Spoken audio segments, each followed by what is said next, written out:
नमस्कार दोस्तों, आपने अपने इर्द गिर्द गली मोहल्ले में भागवत कथा होते हुए प्रायः देखी होगी, सुनी होगी।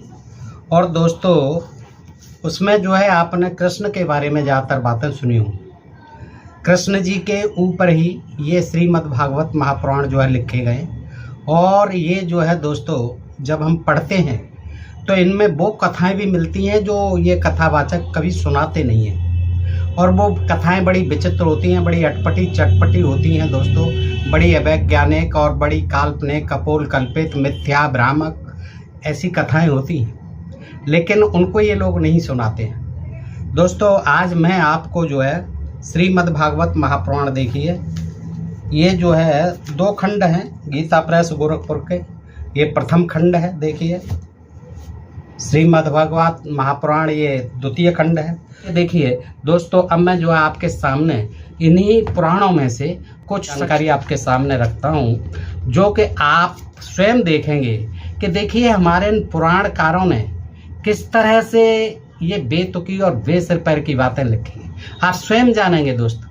इसमें भागवतकार ने क्या किया कि न केवल पशुओं से, बल्कि जो है मनुष्यों, स्त्रियों से भी तमाम पशु पक्षी पैदा कर दिए। देखिएगा ये कितनी विचित्र बात है कि स्त्रियों के पेट से जो है तमाम पशु पक्षी, सांप, बिच्छू, नेवला और जितने भी गधे, घोड़े, खच्चर, ऊंट, हाथी, ये सब बाज पक्षी जितने भी हैं सब जो है पैदा कर दिए। देखिए ये है श्रीमद्भागवत महापुराण 6/6/26, 6/6/27, 6/6/28, 6/6/29। ये 4 श्लोक हैं दोस्तों। अर्थात दनु यानी, दनु माने कश्यप ऋषि, दनु यानी कश्यप ऋषि की पत्नी, क्या नाम था? दनु ऋषि यानी कश्यप ऋषि की पत्नी का नाम था तिम, और तिम से जलचर उत्पन्न हुए। देखिए कश्यप ऋषि थे, ब्रह्मा जी के ही पुत्र थे, इनको दनु भी कहा जाता है। तो इनकी पत्नी थी तिमे, क्या नाम था? तिमे। और उससे क्या पैदा हुए? जलचर।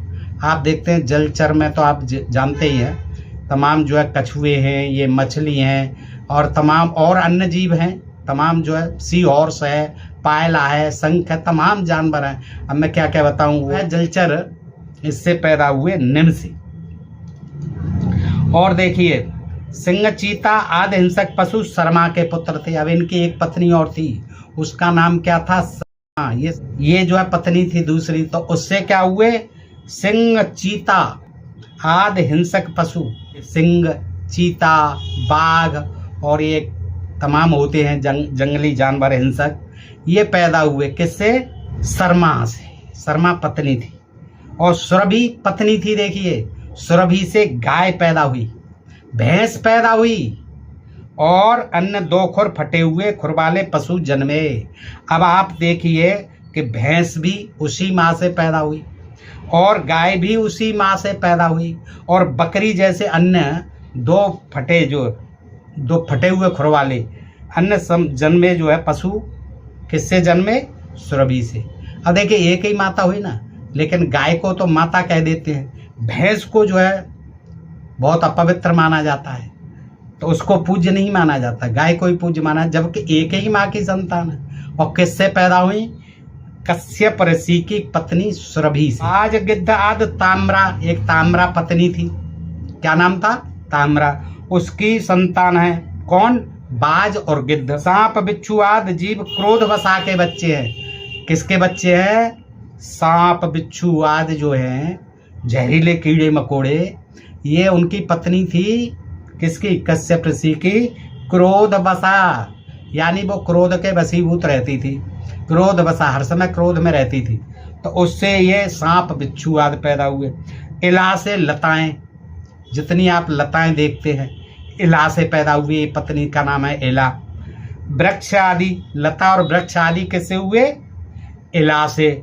और सुरसा से राक्षस उत्पन्न हुए। देखिए जो सुरसा थी, कौन? कश्यप ऋषि की पत्नी, उससे ये राक्षस उत्पन्न हुए थे। तो ब्रह्मा जी के ही पुत्र के पुत्र और माँ थी सुरसा, लेकिन ये राक्षस जितने भी दिखते हैं वो सुरसा से उत्पन्न हुए। लेकिन इसमें जो है राक्षस तो पैदा हो गए, इंसान है, राक्षस तो इंसान ही है, पशु तो नहीं है, न कीड़े मकोड़े। लेकिन इसमें ब्राह्मण आदि का नहीं दिया कि और किससे पैदा हुए हैं, इसमें नहीं, कौन सी पत्नी से पैदा हुए, इसलिए इन्होंने लिख दिया ब्रह्मा जी के मुख से पैदा हो गए हम, तो ये बगैर स्त्री के ही पैदा हो गए, यानी अवैज्ञानिक ढंग से पैदा हुए। ये तो कहीं तक चलता भी, लेकिन ये देखो पशु पक्षी पैदा हो रहे हैं मानव स्त्रियों से। काष्ठा से, काष्ठा से एक खुरवाले, आप जानते हैं एक खुरवाले घोड़े गधे, ये पैदा हुए किससे? काष्ठा से। तो दोस्तों भूतत्व विशारद, वनस्पति विशेषज्ञ एवं जीव जंतु वैज्ञानिक अभी खोज ही कर रहे हैं कि सृष्टि का विकास क्रम क्या है। डार्विन का विकासवाद इसके आगे फेल है। लेकिन लोग भागवत पढ़ते तो ये समस्या पहले ही सुलझ गई होती, इतना माथा पच्ची करने की जरूरत नहीं, डार्विन का विकासवाद पढ़ने की जरूरत नहीं, पहले ही ये पढ़ लेते भागवत पुराण को तो सुलझ गई होती। डॉक्टर लोग पता लगाएं कि क्या मानवी के गर्भ में पेड़ पौधे, पशु और पक्षियों के पलने की भी व्यवस्था है। ये वैज्ञानिकों को पता लगाना चाहिए, डॉक्टरों को पता लगाना चाहिए कि क्या स्त्री के शरीर से गधे, घोड़े, ऊंट, ये सांप, बिच्छू और ये बाज पक्षी ये पैदा हो सकते, ये खोज का विषय है। आपने देखा, ऐसे तो कहने को बहुत बातें हैं, सुनने को बहुत बातें हैं, ऐसी अटपटी चटपटी, फिर कभी आपको सुनाऊंगा।